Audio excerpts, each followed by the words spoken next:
Alright, so we all use social media, right? I mean, how else would you watch this video? But with all of this social media usage, we've also seen a slew of sites come and go, like my father the moment I turned 1. And nowadays, it seems like the new that people want to slob all over is TikTok, with it taking the world by storm every day until we all just end up getting sturdy behind a broken iPhone XR screen. And I don't know if y'all realize, but I'm not an avid user of TikTok, but even if I don't use the app, I still unfortunately have to see the effects it has on modern society, especially when it comes to music. Which is why for today's video, I want to talk about why this shitty little app that I'm pretty sure is a national security concern is probably one of the worst things to hit the music scene.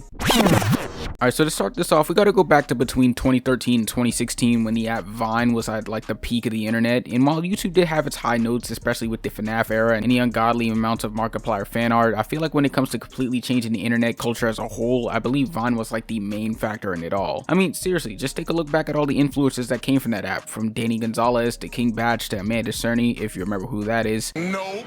And for a lot of people, this app simply was the go-to for anything trendy and subjectively funny. Now I bring this up because after Vine shut down in late 2016 due to having no way to make money off of it, there have been a slew of competitors that have tried to take its place, with apps such as Triller, Musical.ly, and Dubsmash all coming through with their own dose of subjectively funny content. And now we flash forward to today, with TikTok now overtaking all of the predecessors thanks to it having features that are much more beneficial than its predecessors, such as its longer video length, now allowing middle-aged women to post 3 minutes worth of nonsensical conspiracy theories. But of course, I'm not here to talk about the functions of TikTok, because that's what y'all got Marquise Brownlee for, but instead I'm here to talk about the problem that's been infecting the modern music scene, all thanks to the implementing of short-form content in our everyday lives. And in a way, you could say that I'm a victim of this too, or part of the problem if you're a fucking hater, but due to the fact that my own videos are no longer than 5 minutes, and maybe 7 minutes if I'm feeling bolder than J Station in 2019. But when looking at its effects on the music scene, Exhibit A would definitely be those sped up versions of songs, aka probably the worst thing to come to music since Lil Wayne's Rock album. And y'all probably thinking, damn, why you hating? I don't think it's that bad. And to that I say no.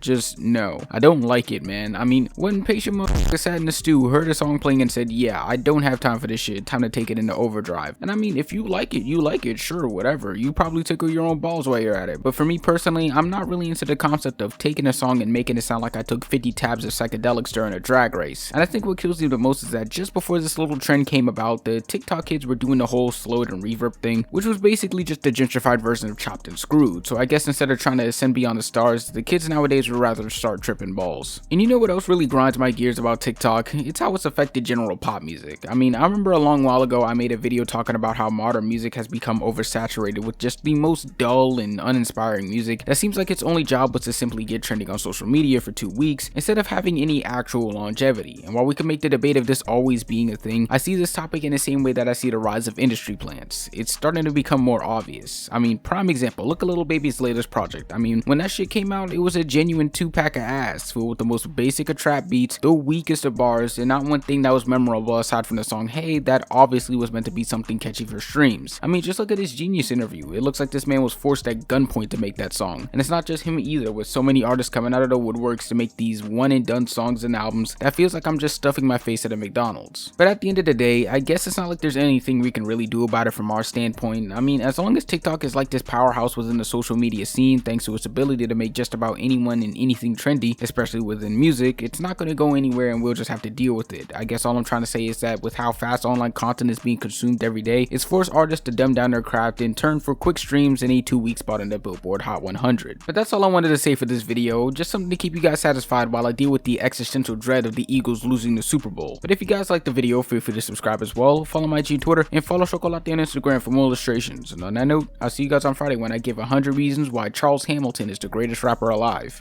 Peace. Look at and remember a card in the middle of the deck. Got it? I'm gonna try and catch it.